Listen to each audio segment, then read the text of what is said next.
Ngayon, may sinabi itong si Digong nyo eh. Ito'y nasa social media pa. Pagkatapos nating pagsabihin ito sa radyo, siguro, pinalipas lang nila. Marami naman silang sinasabi ngayon eh, palilipasin lang eh. Mga bagay na pabor sa kanila. Pag pabor sa kanila, gagamitin nila yan. Ngayon, ano ang sinasabi niya dun sa video na yun? Yun yung video na isinusulong niya. Yung revolutionary government, mga kaibigan. Pagkatapos, doon sa video na yon, sa kanyang talumpati, ay sinasabi niya na ang malaki raw pagkakamali ni Mrs. Cory Aquino no revolutionary government ay binigay pa niya sa mga politiko. Hindi naman binigay ni Cory sa politiko eh. Ano ba ginawa ni Cory? Nag-revolutionary government si Cory, pagkatapos ay nagtalaga siya ng Constitutional Commission upang bumalangkas ng saligang batas. Nakasama ron si Cablas Ople, member ng, di ba Marcos si Cablas Ople, isa sa mga pinagkakatiwalaan din ni Presidente Marcos. Pero magaling talaga kasi si Ople. Ang wala lang doon si dating Senador Arturo Tolentino. Sayang, sapagkat napakalaki ng maya ang bag niya. Sapagkat noon revolutionary government. Hindi niya kinukwento ang katotohanan eh. Sinisiisipan niya si Cory. Bakit daw binitiwan pa, at ibinigay sa politiko. Yun niya pagkakamali ni ma'am. Nagkakamali kayo. Hindi ganun ang tunay na dapat na maging kwento ng kasaysayan. Ang talagang dapat na maging kwento ng kasaysayan, kung bakit nagdeklara ng revolutionary government si Mrs. Aquino, mga kaibigan. At bakit niya inabolish ang konstitusyon? At siya ay nagtatag ng mga in-appoint lang ito. Yun nga ang question dati, in-appoint lang eh. Pero, yun yung sinasabi ko sa inyo. Na isa ang dapat nating kilalanin. Na magandang ginawa ni Cory Aquino, hindi niya inabuso ang kanyang kapangyarihan. Ano ang plano niya? Bakit siya nagdeklara ng revolutionary government? Hindi naman pala siya nag-abuso. Alam naman ninyo yan. Hindi naman talaga inabuso ni Cory ang kapangyarihan sa ilalim ng revolutionary government. Sapagkat nanalo sila sa kampanya ng demokrasya, pagbabalik ng demokrasya sa Pilipinas. Kaya hindi niya maaring gawin. Doon na pagkatiwalaan natin. Yun matatawag talaga na kahit tayo'y hindi pabor kay Cory, may mga taong hindi sang-ayon noon kay Cory, matatawag natin na ang pangyayari sa panahong yan ay divine intervention. Yung pagkakaroon ng EDSA Revolution at si Cory yung naupong presidente, hindi niya inabuso. Hindi niya ginamit ang kanyang poder sa ilalim ng revolutionary government para manggipit ng tao, ng pangkaraniwang tao. Pasalamatan natin doon si Cory. Ako, yun ang tinatanaw ko kay Cory bilang isang naging presidente. Bakit pa siya nag-abolish ng konstitusyon? Bakit pa siya nagdeklara ng revolutionary government and eventually, pinalitan niya ang konstitusyon? Pinaliwanag na natin ito eh. Kaya mali yung sinasabi nitong si Presidente Digong nyo na sinasabi niya na nagkamali raw si Cory at ibinalik pa raw sa mga politiko. Binalik ba sa politiko yung binalik mo yung demokrasya? Magkaiba yun. Oh, di siyempre sa demokrasya, yung proseso ng demokrasi, yun ang iiral. Bakit mo sasabihin, ibinalik niya pa? Yun nga ang kagandahan kay Cory, hindi sinuwapang eh. At dito ninyo makikita sa pananilitang yun ni Presidente Digong nyo na hindi siya karapat-dapat pagtiwalaan na sa kanyang administrasyon papayagan ng taong bayan na baguhin ang ating saligang batas. Wag na wag ninyong papayagan yan sapagkat yan ang pinakamalaking pagkakamaling magagawa ninyo. Kitang-kita nyo na eh. Sinisisi. Bakit? O ito, ang sagot natin. Ito'y nabanggit na natin sa mga nakaraan. Kasi po, pagkatapos ng snap election, huwag na natin pag-usapan yung daya. Kasi para tayo sa rule of law eh. Ang pag-usapan natin is rule of law. Sapagkat si Mrs. Cory Aquino, hindi naman ho siya nahalal eh, na presidente. Kaya lang sinasabi ni Enrile yun, gipit na siya. Nagdadamay na siya ng iba eh, para masalba siya. Di ba? Kasi, ano siya eh, huhulihin na siya eh, dadamputin na siya eh. Mga kaibigan eh, arestado, isipin mo, defense minister ka, at ikaw eh, pinakamalakas na kay Marcos, isa sa pinakamalakas kay Marcos, at kaya nila ginawa yon sapagkat pinagdududahan nila na ang susunod kay Marcos ay itong si Imelda. Di ba? Alam ba ninyo na pati ang pagpatay kay Senator Benigno Aquino Jr., mga kaibigan, dahil yan sa ang theory, ang perception, sapagkat baka tuparin ni Marcos yung kasunduan nila ni Ninoy. Marami hindi nakakaalam in good terms magkaibigan si Ninoy at saka si Marcos Di ba? Ang tanong nga ni Ninoy, bakit mo ako pinakulong? Ang sabi ni Marcos kung ikaw nasa katayuan ko, anong gagawin mo? Mga kaibigan. Pero si Marcos, ang gusto niyang pumalit sa kanya, si Ninoy Aquino. Kaya lang na-threaten ang mga may ambisyon. Sapagkat noon, kahit na si Enrile malakas kay Marcos, may mas malakas pa sa kanya. Sino? Si General Ver. Mga kaibigan, alam niya, sa totoo lang, si General Ver, mas matino kaysa sa kanila. Sa totoo lang. Naipit lang si General Ver doon sa pagpatay kay Ninoy. Bakit? Kasi nga po, yung ginawa kay Ninoy Aquino na pagpatay, ibibintang dahil Chief of Staff si General Ver, sa kanya ibibintang. Mga kaibigan. Hindi ba? Sapagkat siya'y malakas kay Marcos, pero, inimbestigahan sila ng Agraba Commission. Ano nangyari? Ang sabi under the principle of command responsibility, si General Ver na-indict, di ba? At nilitis siya ng Agraba Commission. Pati na yung mga pinagbintangan.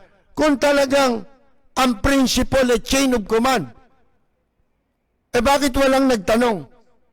Bakit hindi nakasama si Vice Chief of Staff na nooy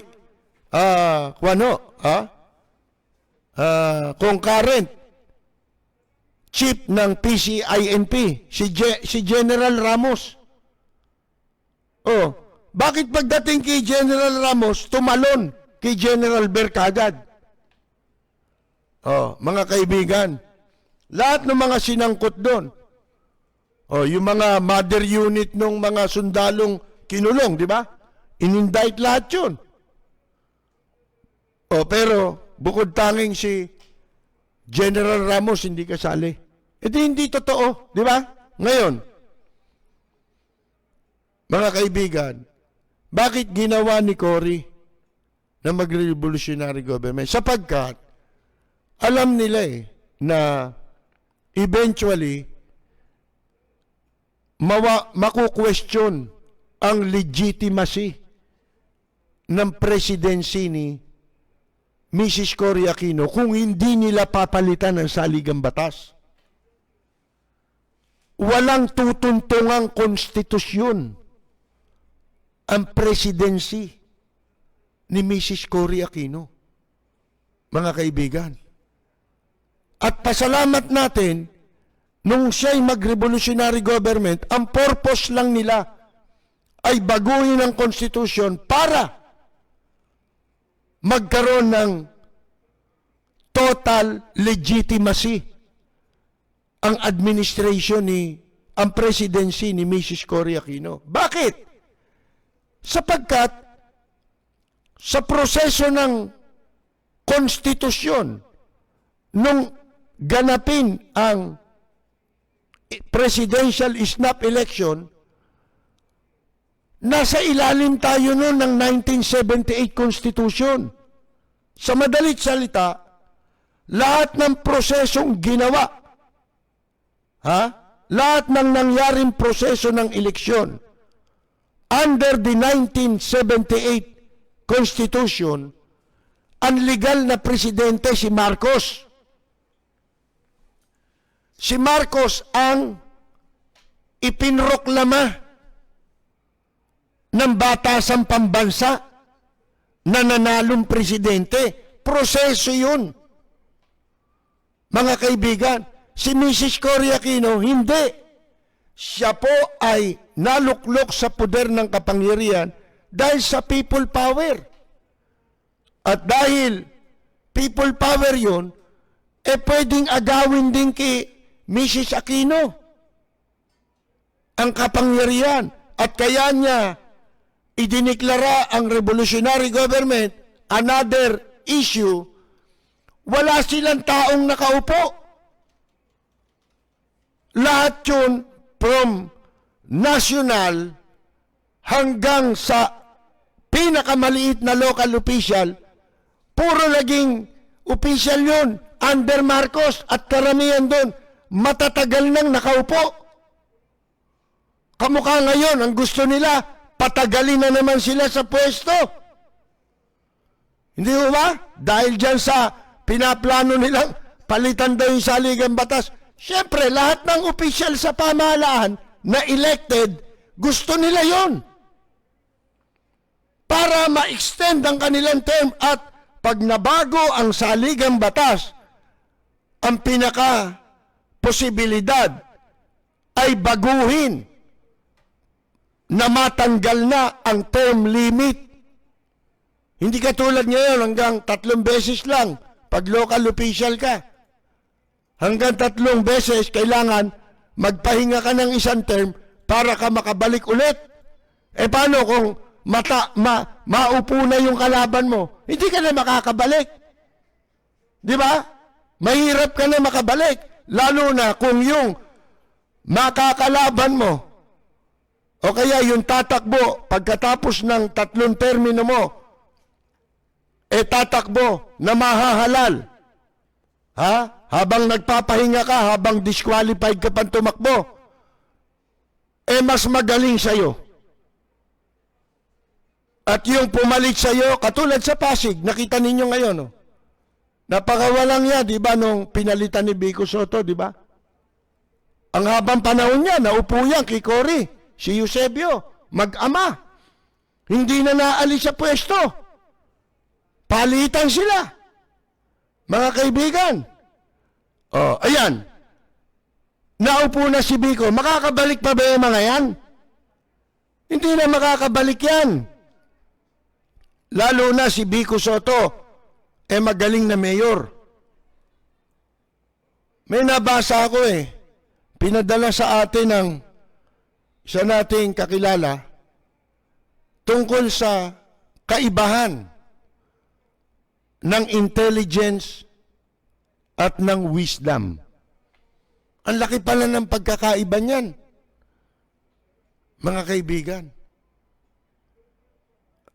Yung intelligence at wisdom, na daig ng wisdom, ang anumang intelligence, mga kaibigan. Sapagkat yung intelligence, yung pagiging intelihente, di ba?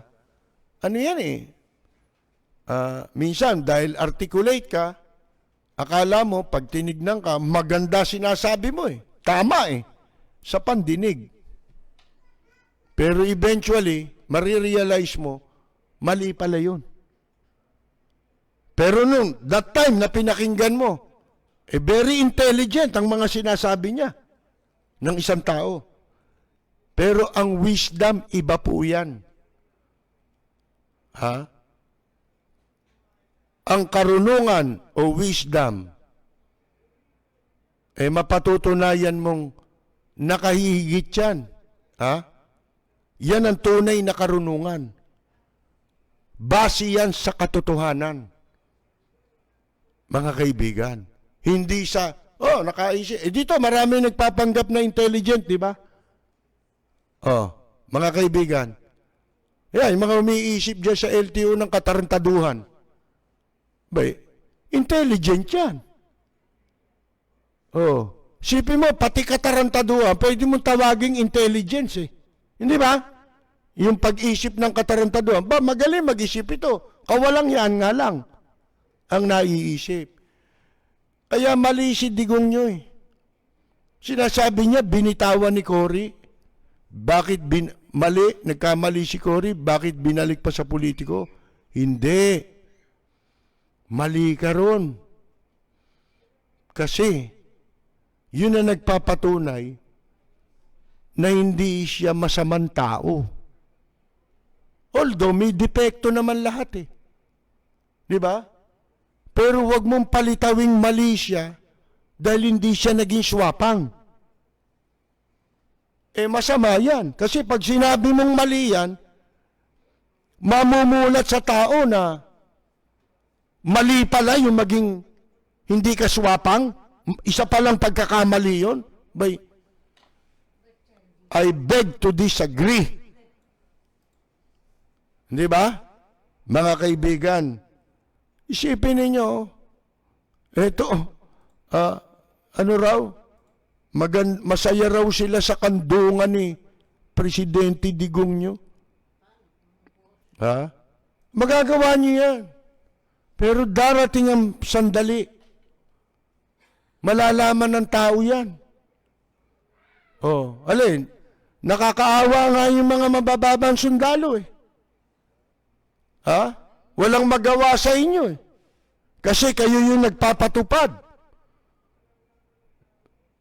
Katakot-takot na mali. Yun lamang. Hindi kayo makapanindigan para sa bansa laban sa ginagawa ng China. Ano tawag mo dyan? Hindi ba yan isang napakalaki tahasang pagtalikod sa inyong tungkulin, sa inyong sinumpaan sa bansang Pilipinas, sa saligang batas natin? Diyan lang kayo nagkakaroon ng kabuluhan mga kaibigan.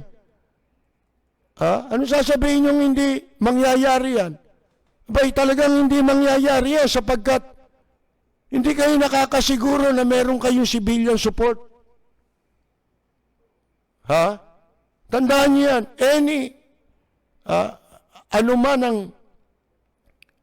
gustong gawin ng militar, kinakailangan niya naaayon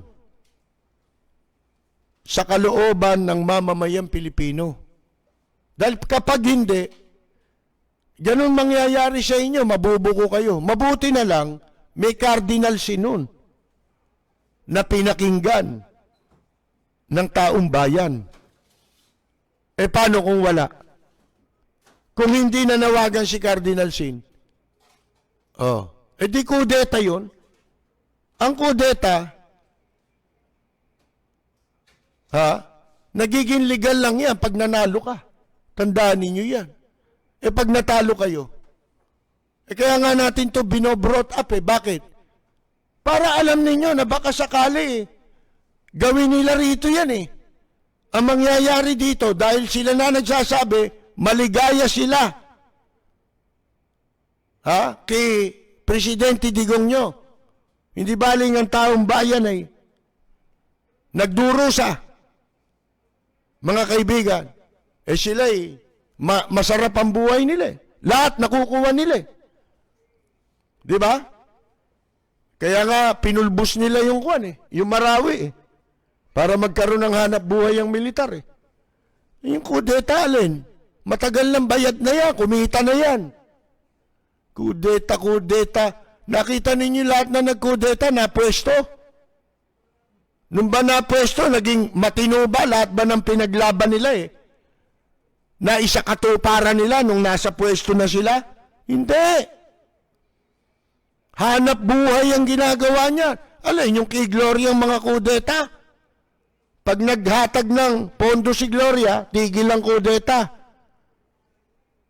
Tsaka lang kikilos ang militar. Ginagamit din nila yung yung mga nagkukudeta para pagkapirahan ng matataas na opisyal. Walang preno kung bumatikos. Malalim at makatwirang komentaryo. Mag-ingat ang mga politikong gumagawa ng kalokohan at baka kayo ay tamaan ng Rapid Fire!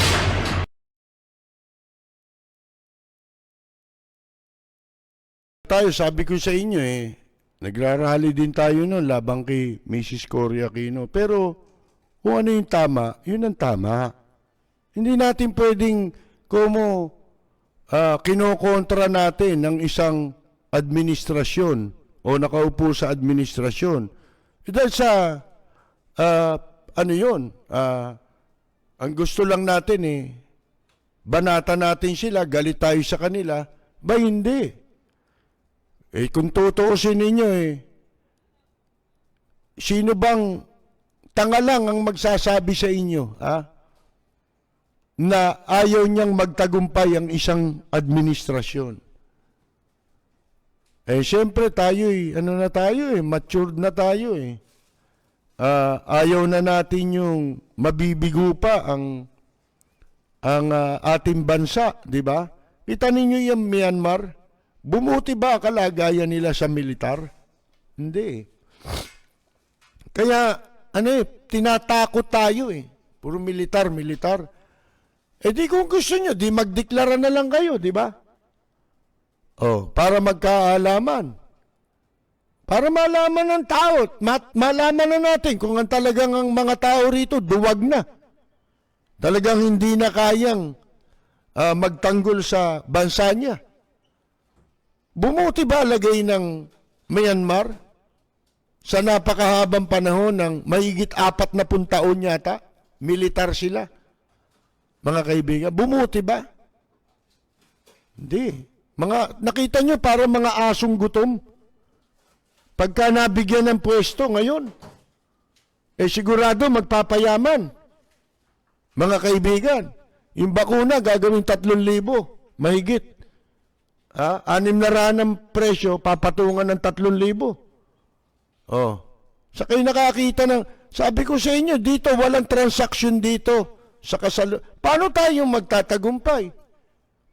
Paano nating matatamo ang tagumpay ng gobyerno, ng isang administrasyon, Puro kong lahat ng transaksyon dito, katiwalian. Wala nang iniisip kundi paano ninyong gagawing miserable ang buhay ng taong bayan. Pandemya na nga. Sisingilin mo pa ngayon. Tinan mo itong mga gago sa LTO. Lalo na itong dating kwan. Itong dating Dilawan. Di ba? Sabi ko nga sa inyo, di ba, nagrarally tayo nung kay Cory. Kasama ako dyan eh. Pero, pagka nanganganib ang bansa, o kaya ay may magagawa ka para sa ikabubuti ng iyong bansa, abay dapat mong gawin yun bilang isang mamamayang Pilipino. Katulad ko nun. Kinukwento ko sa inyo yung konting naiambag natin, di ba? Na hindi tayo binigyan ng pagkilala. Hindi na importante sa atin yun eh. Kaya lang, walang ya sila. Di ba? Dapat man lang eh. Tapos gusto nila sila binibigyan ng award. Nung tayo naging instrumental sa surrender ng mahigit 200 MILF. Nung panahon ni Cory, ang nakaupong Defense Secretary, si Ramos, siya sumikat eh. Mga kaibigan eh. 200 rebelde yun. Na tayo ang nilapitan nung kanilang emisaryo. Isang dating OIC mayor sa Maguindanao. Sa Marawi, si Mayor Maganja, OIC lang yun. Isa siya sa mga naitalagang OIC sa panahon ni Cory. Nagsadya yan sa opisina matapos niya tayong mabasa sa Manila Bulletin na tayo ay nagtatag ng organisasyon. Kasama tayo sa organisasyon na Friends of Ramos. Mga kaibigan. Hindi ba kabutihan sa bayan yun? Kahit konti.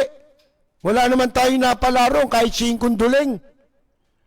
Nung si Waka Oji sa panahon ni Cory, kinidnap yung negosyanteng ng isang car manufacturer. Mga kaibigan, di ba kinidnap yun? Inireport natin ang hindi sinasadyang nakalap nating impormasyon sapagkat mapapahiya ang ating gobyerno. Si Cory ang gobyerno nun. Kung galit tayo, di siyempre gusto ko mapahamak na sila. Di ba? Lumapit sa iyo, wag mo sa akin. Di ba? Itataboy ko na lang. Yung kay Waka Oji, imbes na mapahiya ang gobyerno, hindi ko maatim yun. Sapagkat kahihiyan ng bansa yun. Kahihiyan nating mga Pilipino. Sipin mo, ire-rescue si Waka Oji ng mga kapwa niya hapon? Para saan ang ating police tsaka Armed Forces of the Philippines? Hinireport natin, nawala yung mga hapon na yun. Biglang-bigla. Nag-about face, pabalik sa Japan. Nagtaka pa siguro yung nagbigay sa akin ng impormasyon. Wala siyang kamalay-malay. Mga kaibigan Bigla nawala yung mga guest niya siya yung inuutosan na umarkila ng helicopter. Hindi na nagamit yung helicopter Nawala yung mga hapon mga kaibigan. Meron pa na konting naiambag natin. Mga kaibigan. Isipin niyo, hindi dahil sa tayo pumupuna, bumabatikos, dahil gusto natin bumagsak na kayo. Ang gusto natin mapahamak na kayo. Hindi. Kaya natin to sinasabi para gawin nila yung tama.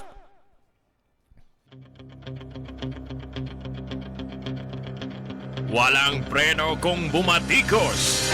Malalim at makatwirang komentaryo. Mag-ingat ang mga politikong gumagawa ng kalokohan at baka kayo ay tamaan ng Lapid Fire!